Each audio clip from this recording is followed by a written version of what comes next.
Welcome back to the Daily Crypto Roundup.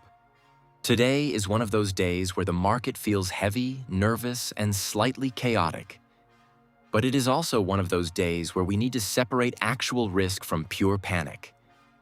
Bitcoin has dropped back below $70,000. The altcoin market is under pressure again. Cardano has broken through a major long-term support zone. Mt. Gox has moved a huge amount of Bitcoin on-chain. And Michael Saylor's strategy has triggered serious debate after selling a tiny amount of Bitcoin for the first time in years. But here is the key point straight away. This is not just a normal red day. This is a confidence test. It is a test of whether Bitcoin buyers step in before the market starts looking back toward the February low near $60,000.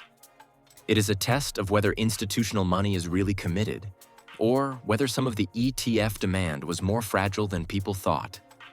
And it is a test of whether the altcoins that have already been battered can hold their final major support levels before things get uglier. So if you are holding crypto right now, hit like, because this is exactly the type of market where staying calm matters more than chasing every headline. The first big story today is Bitcoin's continued plunge. CoinDesk is now openly talking about February's $60,000 low being back in play. That does not mean Bitcoin is guaranteed to crash straight there. But it does mean traders are now watching that zone again. Bitcoin was around $69,000 earlier in the day, already down more than 4% over 24 hours. And since then, the pressure has continued. The important technical area is not just the exact $60,000 wick from February. CoinDesk made the point that the $63,000 region may be the more realistic area where the market starts talking about a proper retest of the bottom. And that matters. Because if Bitcoin loses the high $60,000 cleanly, the next conversation becomes much more serious. Traders stop asking, is this just a dip? And start asking, is this the beginning of a deeper reset? Part of the pressure is coming from the Michael Saylor story. Strategy sold 32 Bitcoin for around $2.5 million to help fund preferred stock dividend payments. In percentage terms, that is tiny. Strategy still holds more than 843,700 Bitcoin. The sale represented around 0.004% of its Bitcoin reserves. So on one hand, this is economically almost meaningless. But on the other hand, psychologically, it is massive. For years, Michael Saylor and Strategy have represented the ultimate corporate Bitcoin conviction trade. Buy Bitcoin, hold Bitcoin, raise capital, buy more Bitcoin. Never sell. So even a very small sale changes the mood because it breaks the pattern. The fear is not that 32 Bitcoin can move the market. It obviously cannot. The fear is what it represents. Are Bitcoin treasury companies now entering a phase where they have to sell assets to meet obligations? Are some of these capital structures more fragile than people wanted to admit? And if Bitcoin keeps falling, does the pressure increase on more treasury firms? That is why the market reacted harder than the actual numbers suggest. But this is where Tom Lee gave a completely different view. Tom Lee dismissed the panic and called this classic bottom behavior. His argument is simple. People sell at bottoms, institutions get nervous at bottoms, ETF outflows happen when fear is already high, and small sales by major holders are not automatically a sign that the whole thesis has broken. He also pointed out that Saylor still holds 99.99% of the firm's Bitcoin position, and that Strategy only really benefits if Bitcoin goes higher over time. That is an important counterweight to the panic. Because when markets are dropping, the headlines always sound worse than the structure. A small Bitcoin sale becomes Saylor is selling. ETF outflows become Wall Street is leaving. A Mt. Gox wallet movement becomes billions are about to dump. Sometimes those fears are valid, but sometimes they are exactly what you see near a market low. The ETF outflow story is also important. US spot Bitcoin ETFs have reportedly seen an 11-day outflow streak worth around $3.4 billion. That is not nothing. That is real selling pressure. But it also needs context. ETF buyers are not all long-term believers. Some are traders, some are allocators. Some are funds reducing risk. And when the price breaks key levels, outflows can accelerate because professional money often reacts mechanically. So the key question now is whether ETF outflows continue as Bitcoin approaches deeper support, or whether bargain hunters start stepping back in. Now, while the Bitcoin market is focused on fear, Franklin Templeton and MoonPay have announced something that points to the opposite side of the industry: long-term institutional adoption.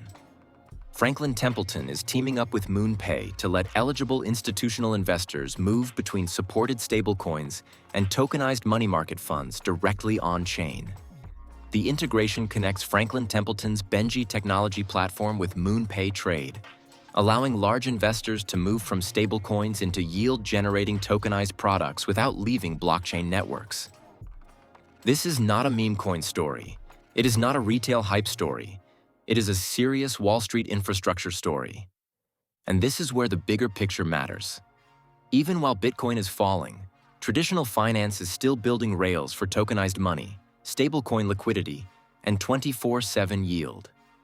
Franklin Templeton is not doing this because of one green candle. It is doing it because the financial system is moving toward tokenized assets, faster settlement, and cash-like products that can operate outside normal banking hours. That is the part listeners need to understand. Price can be weak while adoption keeps moving forward. And if you are looking to buy, sell, or build a safer crypto setup during these volatile markets, remember you can check out Kraken using the link in the description. If you sign up through our Kraken link, we are still offering 20 XRP to listeners who qualify through the link. As always, only invest what you can afford to lose, and keep your long-term holdings secure. The next major story is Mt. Gox. Mt. Gox has moved 10,422 Bitcoin, worth around $739 million. That is its first major Bitcoin transfer since March, and naturally, the market noticed immediately. The scary version of the story is simple. Mt. Gox moved a huge amount of Bitcoin while Bitcoin was already weak, so people fear another wave of selling. But the calmer version is more important. The Bitcoin was reportedly sent to a new unmarked wallet, not a known exchange address. That means there is no direct evidence that Mt. Gox is selling right now. It could be internal wallet management. It could be preparation for future creditor repayments. It could be operational movement rather than immediate liquidation. That distinction matters. Bitcoin moving on-chain is not the same as Bitcoin being dumped on an exchange. Still, the market is sensitive because Mt. Gox remains one of crypto's longest-running overhangs. The estate still reportedly controls more than 34,500 Bitcoin, worth roughly $2.43 billion. And creditor repayments are still active under a deadline that runs through October 2026. So the market is not wrong to watch this closely. But today's evidence does not prove an immediate $739 million sell order. It proves a major wallet movement at a very nervous time. And that is enough to shake sentiment. Now let's move to Cardano, because this is one of the weakest-looking major altcoin charts right now. Cardano has broken below a major multi-year support level around $0.247 and is now trading around $0.22 to $0.23. That support zone had been important for years, and once a level like that breaks, traders start looking much lower unless bulls can reclaim it quickly. Crypto analyst Ali Martinez has warned that if Cardano's long-term channel floor gives way, the next major macro accumulation zones could be around $0.113 and even $0.051. That does not mean Cardano has to go there immediately, but it does show how serious the breakdown is. Cardano is also dealing with internal ecosystem pressure. The Cardano Summit 2026 was canceled after a $7.8 million ADA Treasury proposal failed to secure the required governance approval. There is also wider debate around Treasury funding and future development spending. So Cardano is not just falling because Bitcoin is weak. It has its own problems as well. The key level now is 20 cents. If buyers defend that area and Cardano can reclaim 247 cents, then the breakdown may turn into a bear trap.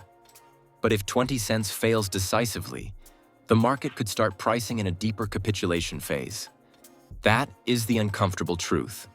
For Cardano bulls, Hope is not enough here. They need a reclaim. They need volume. They need proof that buyers still care. So where does this leave the market today? Bitcoin is under pressure. ETF outflows are hurting sentiment. Strategy's tiny Bitcoin sale has created a much bigger psychological reaction than the actual sale deserves. Mt. Gox has created another fear headline, even though there is no direct evidence of immediate selling. And Cardano is showing exactly what can happen to altcoins when long-term support finally breaks. But the market is not dead. Franklin Templeton and MoonPay show that institutions are still building. Tom Lee is arguing that this type of panic can happen near bottoms. And Bitcoin is now approaching levels where long-term buyers may begin watching very closely again. So today's message is simple. Do not pretend the market looks strong. It does not. But also do not let fear headlines make every decision for you. The serious investors are watching support. They are watching ETF flows. They are watching whether treasury firms become forced sellers. They are watching whether Mt. Gox coins actually hit exchanges. And they are watching whether Ethereum and stronger altcoins can start outperforming Bitcoin if the Bitcoin treasury narrative keeps weakening. This is a dangerous market, but it is also an important one. Because the next few days could tell us whether this is just another violent shakeout, or the start of a much deeper reset. Drop your thoughts in the comments, smash like, follow, and we will see you at the top.